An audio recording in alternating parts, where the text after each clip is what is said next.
ఏంటి నాన్నగారు మీరు అనేది? అవునమ్మా, మీ అత్తగారు మమ్మల్ని భోజనానికి పిలిచారు. ఆటో కోసం ఎదురు చూస్తున్నాం. ఆల్రెడీ బయలుదేరాం. అయినా ఈవేళ మేము ఉపవాసం కదమ్మా, ప్రసాదం తప్ప మరి ఏమీ తీసుకోం. చాలా శుభవార్త చెప్పారు నాన్నగారు. సరే రండి, మీకోసం నేను ప్రసాదం సిద్ధం చేస్తాను. కాకపోతే నేను చెప్పింది కొంచెం జాగ్రత్తగా వినండి.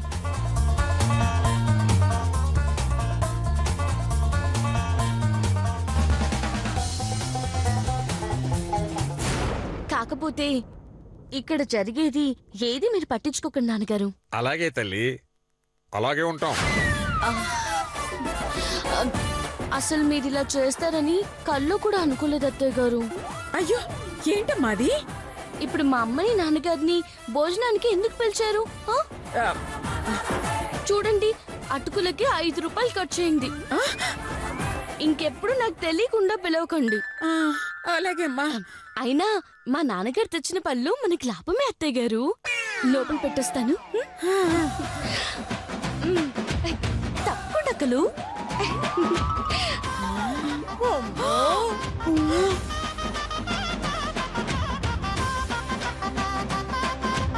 అమ్మా, పొదుపులో అది నేను మించిపోయిందమ్మా.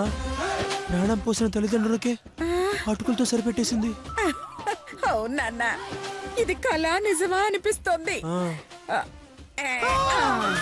నిజమే.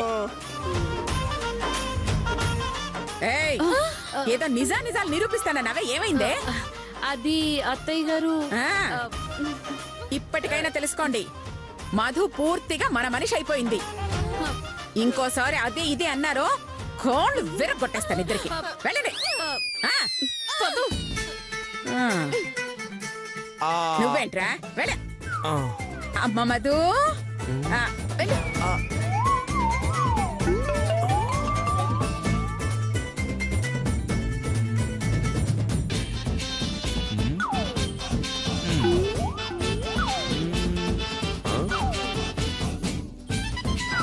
ఎక్కడో కొడుతోంది.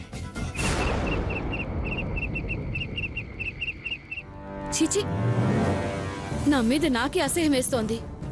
తన చేతిలో ఓడిపోయి బతకడం కంటే చావడం మేలనిపిస్తోంది. నువ్వు చావలేవక్కా.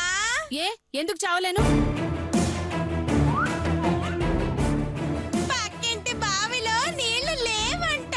నోర్మై, నా బాధ నీకు కామెడీ అయిపోయింది. నీ మంచిగా చెప్పాను. నీళ్లు లేకుండా దూకితే కాళ్ళు విరిగిపోతాయి కదా. చంపుతాను. వదినా, ఏంటి ఎదురు చిరాగ్గా ఉన్నారు? చెప్పిన ప్రయోజనం ఏముందిలే నాయనా. నువ్వేమన్నా ఆరుస్తావా తీరుస్తావా? ఎంత మాట వదినా. ఈ చైతు, నీ మరిది చైతు ఆర్చలేడు తీర్చలేడు అనుకుంటున్నావా? అసలు ప్రాబ్లం ఏంటో